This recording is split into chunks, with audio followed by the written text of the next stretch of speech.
So Tesla lost the $1,000, the most important support level for us in the short term. It seems we're gonna close below the 1K. So what's next for us over here?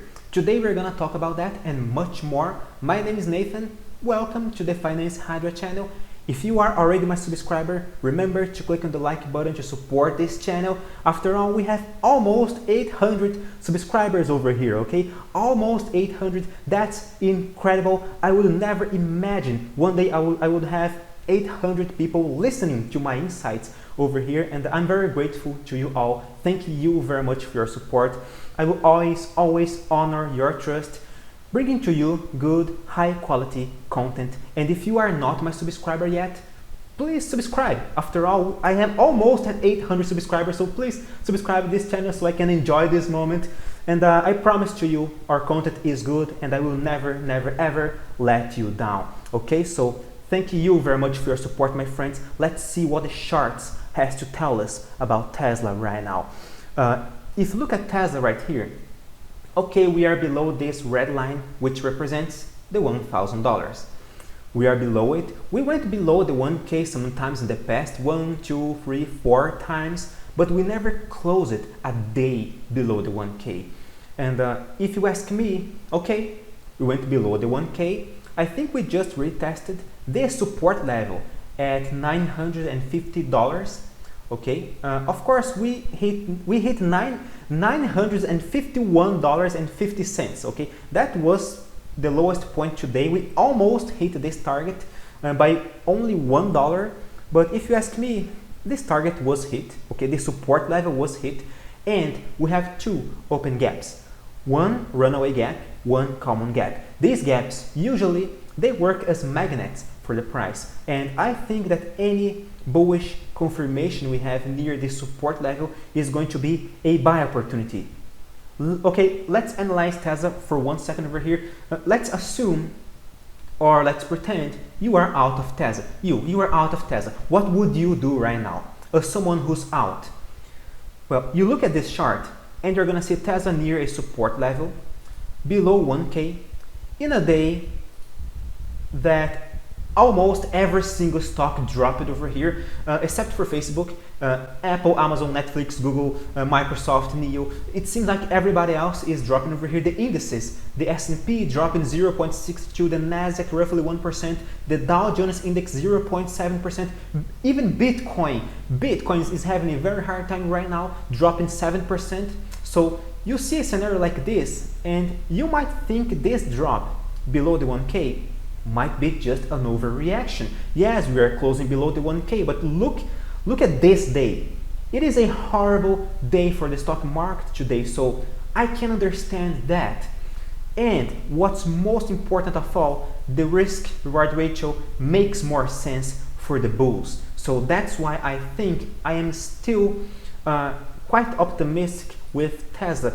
If you ask me, see, if you want to short Tesla right now, let's assume you are out, and okay, I think shorting it is the best idea. All right, probably you are going to aim for this gap down here at 910. As nearly every single one who's shorting Tesla right now seems to be aiming at this gap.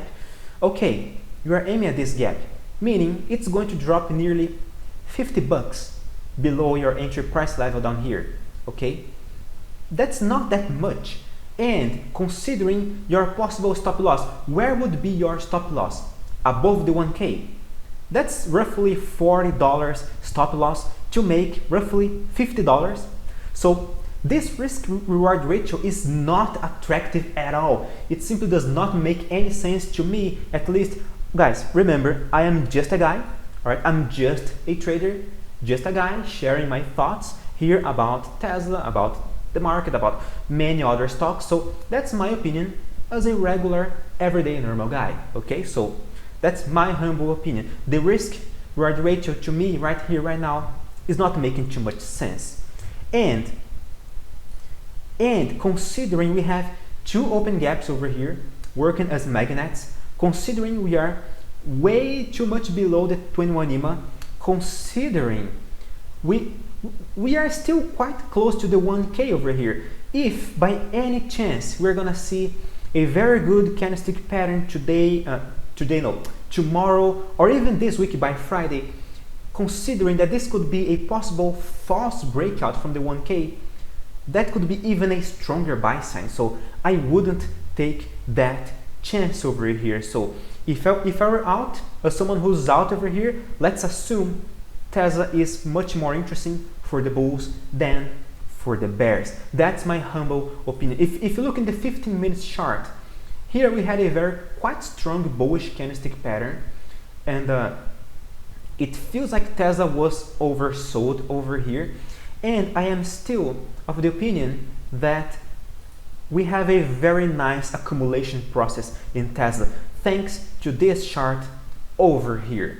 Okay, we see, guys, I was explaining to you guys Friday on our last video that the market is buying Tesla, and let's consider this. Okay, the market is buying Tesla, but what does that mean? I mean, people are always trading, right? For every single trade, you're gonna have someone buying and someone selling. So how can you say the market is buying over here? Because the market's buying and selling at the same time, right? So how can you possibly assume it is buying?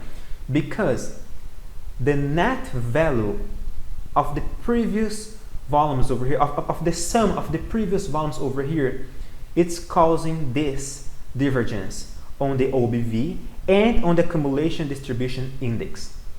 This indicates to us that, okay, yes, for every single person who's buying, we have every single person who's selling as well. We have two edges over here, okay? However, we must understand who is buying and who is selling. And in this particular case, this is indicating to us that the aggressors are the one who's buying, meaning there are people buying at the market level over here more than there are people selling at the market over here in the past 2 months, because the aggressors, they actually create the movements seen on the market. That's why prices move. That's why stocks go up or down or even keeps trading inside a range. It's the aggressors that make the markets move, overall speaking. And when we see aggressors buying, wiping out the offer book over here, so okay, there are people actually, that's why we say there are more buyers than sellers, but that's not the technical argument I want to explain to you guys here. It's more like there are more aggressors on the buy side than on the sell side. Okay, so there's a little bit difference over here. So I see that you guys got a little bit confused about that sometimes, but that's the main mechanics of the stock market. All right, so if you ask me, okay, Tesla is doing just fine right now. Yes, we are below the 1K, but in a day like today, I think that's pretty acceptable, except Lucid and Rivian. These two are actually doing quite fine. In fact, Lucid has a pivot point over here. If you ask me, that's a possible buy sign. And Rivian, I already gave you guys my insights on Rivian.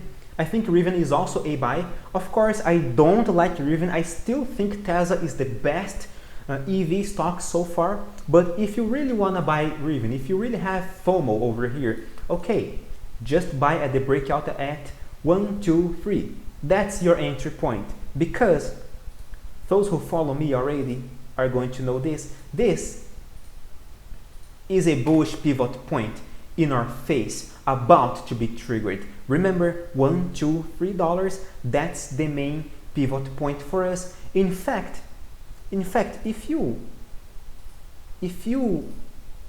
are have a little bit more imagination, you can see an inverted head and shoulders in process over here. So yes, if you ask me, Rivian is a buy. Lucid is also quite interesting.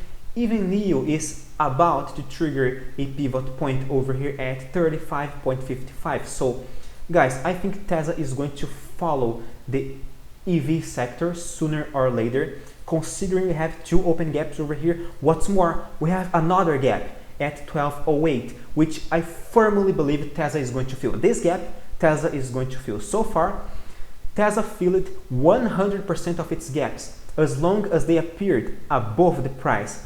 That's not true for gaps that appeared under the price, because we still have gaps down here at $400, $200, $50 over here, even at $7. I think we still have open gaps at $7 over here. Yes, we have this gap. This gap is never going to be filled, okay? Most likely never. But every single gap that appeared above the price, these gaps Tesla fills 100% of the time. I still remember on April over here when I said to you guys, Tesla is going to fill this gap, okay? Tesla is going to fill this gap.